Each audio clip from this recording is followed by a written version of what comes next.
কলকাতায় বাংলাদেশ ডেপুটি হাইকমিশনের সামনে ফের বিক্ষোভ করেছে ভারতের উগ্র হিন্দুত্ববাদী সংগঠনগুলো। তবে ডেপুটি হাইকমিশন প্রাঙ্গণে পৌঁছানোর আগেই তাদের আটকে দেয় পুলিশ।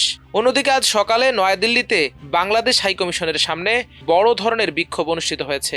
এক পর্যায়ে ব্যারিকেড ভেঙে বাংলাদেশ হাইকমিশনের ভেতরে প্রবেশের চেষ্টা করে উগ্র হিন্দুত্ববাদীরা। এতে উত্তেজনা ছড়িয়ে পড়ে। কলকাতার ঘটনার বিষয়ে জানা যায়, মঙ্গলবার বঙ্গীয় হিন্দু জাগরণ মঞ্চের পক্ষ থেকে এক প্রতিবাদ মিছিল ও ডেপুটেশনের কর্মসূচি গ্রহণ করা হয়। শিলাইদহ রেল স্টেশনের সামনে থেকে তাদের মিছিল শুরু হয়।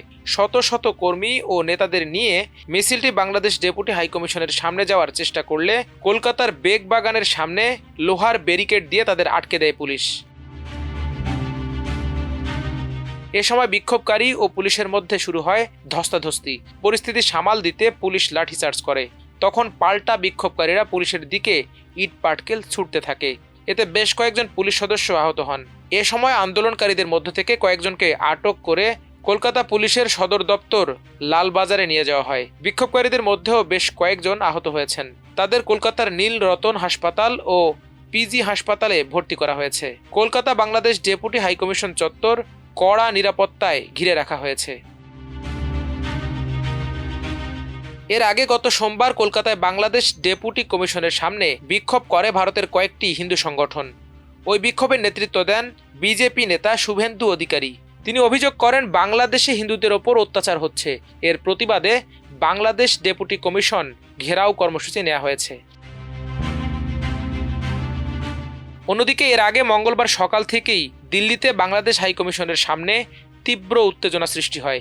হিন্দুত্ববাদী সংগঠন বিশ্ব হিন্দু পরিষদ ও বজরং দলের ডাকে সেখানে বিক্ষোভ শুরু হয়। তবে নিরাপত্তা ব্যারিকেড ভেঙে হাইকমিশনের ভেতর প্রবেশের চেষ্টা করা বিক্ষোভকারীদের নিয়ন্ত্রণে রাখতে নিরাপত্তা বাহিনী তৎপর রয়েছে।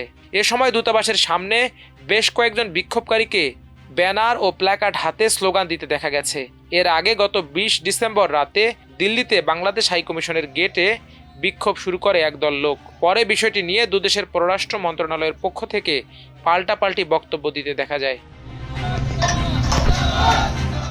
এদিকে আজ ঢাকায় নিযুক্ত ভারতীয় হাইকমিশনার প্রণয় ভার্মাকে তলব করে নয়াদিল্লি ও শিলিগুড়িতে বাংলাদেশের কূটনৈতিক স্থাপনায় হামলা ও ভাঙচুরের ঘটনায় গভীর উদ্বেগ জানিয়েছে বাংলাদেশের পররাষ্ট্র মন্ত্রণালয়।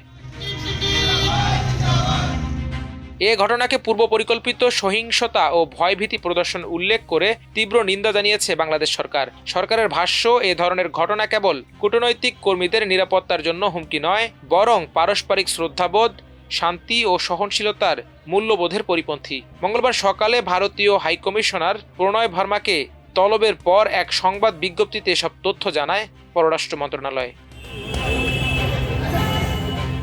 মাল্টিমিডিয়া ডেস্ক, আমার দেশ।